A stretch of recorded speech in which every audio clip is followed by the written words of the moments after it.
Nah, ini contoh untuk hutang bunga, hutang bank. Yang contoh yang pertama itu hutang bunga jangka pendek. Di sini contohnya PT Merpati mendapatkan dana dari Bank Diskon sebesar 200 juta pada tanggal 1 November 2020 dengan bunga 15% dan jangka waktunya 150 hari. Pokok dan bunga dibayarkan pada saat jatuh tempo dan tidak ada provisi yang dikenakan.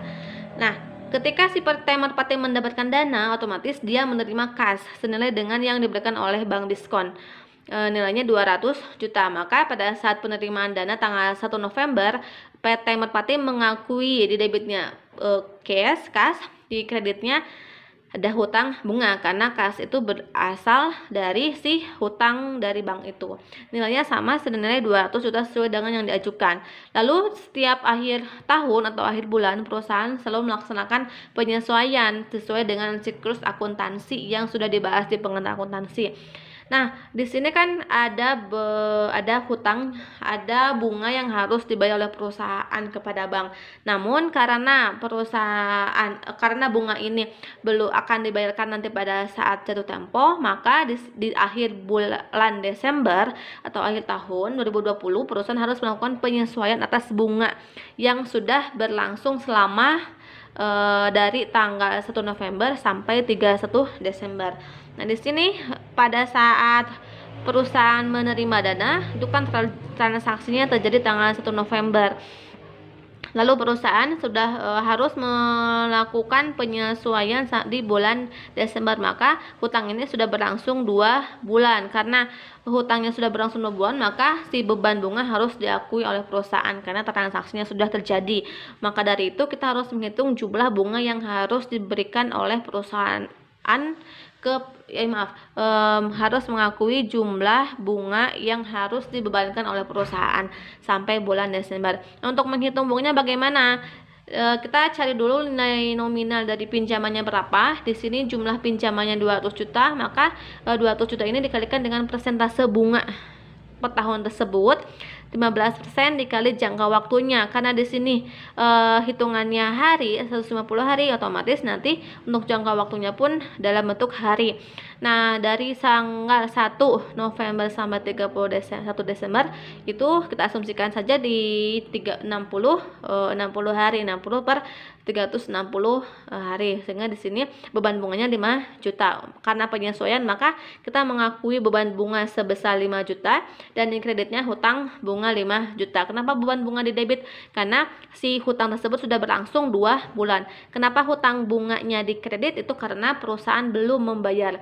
Sehingga kalau belum, maka si bunga tersebut yang 5 juta diakui sebagai hutang oleh perusahaan. Lalu jurnal pada saat tanggal jatuh tempo, yaitu tanggal 30 Maret, kita akan menghitung beban bunga per tanggal 1 Januari sampai tanggal 30 Maret.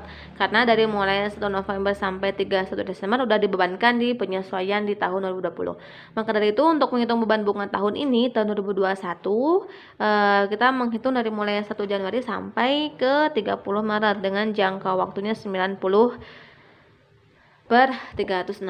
Maka di sini diperolehlah beban bunga tahun 2021 nilainya 7.500.000. Nah, karena di sini diasumsikan perusahaan tidak melakukan jurnal pembalik atas transaksi penyesuaian di tahun 2020, maka beban hutang bunga yang ada di tahun 2020 itu akan kita lunasi di tahun 2021. Sehingga pada saat pelunasan pokok dan bunga si hutang bank tersebut, maka hutang bunga yang tadi dihitung di penyesuaian itu akan di debit karena akan hilang, dan hutang bank yang senilai 200 juta pun akan hilang, yaitu di debit. Lalu karena di sini ada pembayaran bunga dan pembayaran pokok pinjaman, maka di sini di kreditnya ada kas senilai jumlah si pinjamannya ditambah dengan jumlah bunga yang harus dibayar, maka diperolehlah kas yang perlu dibayarkannya itu 212.500.000.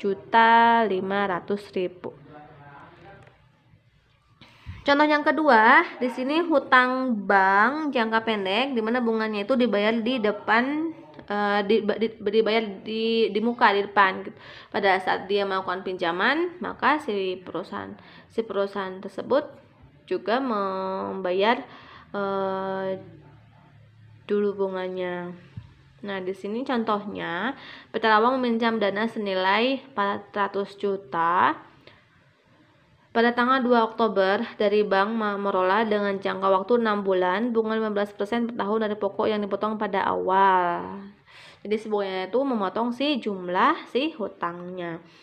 Lalu pada saat jatuh tempo PT Lawang membayar sebesar 400 juta. Di sini kita akan melaksanakan dan melakukan jurnal atas transaksi tanggal 2 Oktober di mana perusahaan menerima dana dari si bank. Berarti kalau menerima dana, cashnya di debit senilai dengan jumlah yang dipinjamkan. Namun karena di sini ada keterangan bahwa bunga sebesar 15%-nya itu 15% dari pokok pinjaman itu diakui sebagai ada bunga 15%. Maka di sini kita harus menghitung berapa sih si bunga yang terkandung di dalam jumlah pinjaman yang kita ajukan. Nah, ternyata pada saat kita menghitung ada karena di sini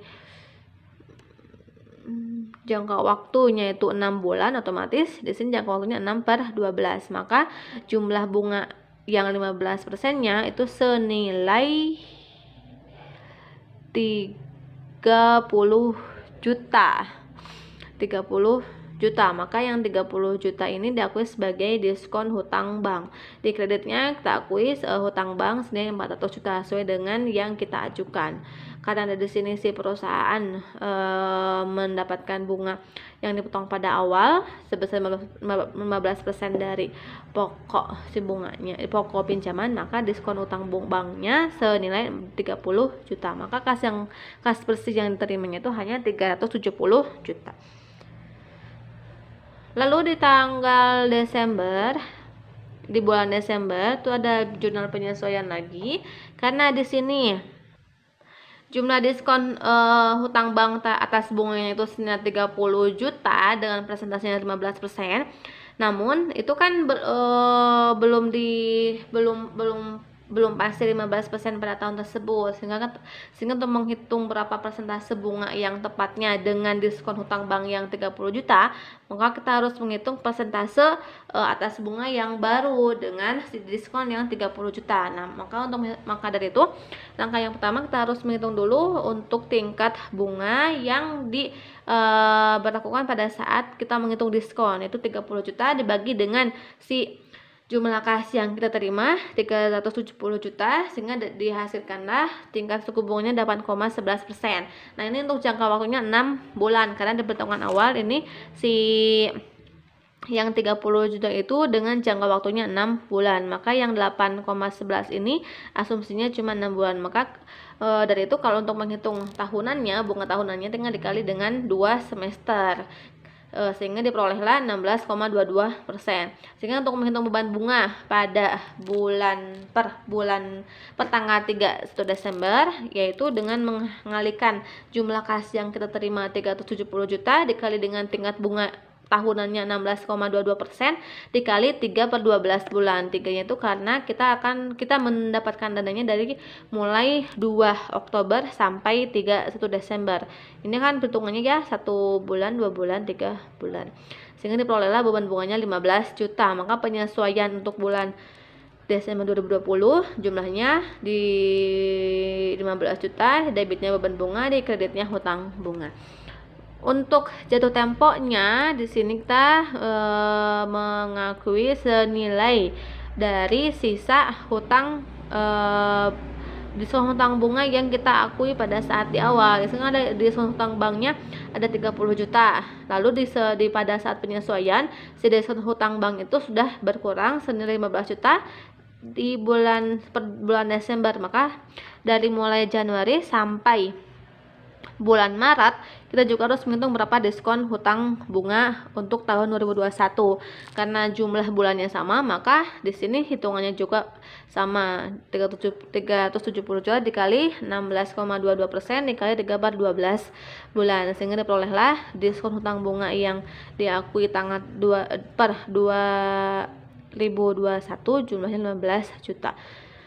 Nah, untuk jurnalnya di debit yang beban bunga 15 juta itu untuk tanggungan yang apa namanya teh bulan Januari sampai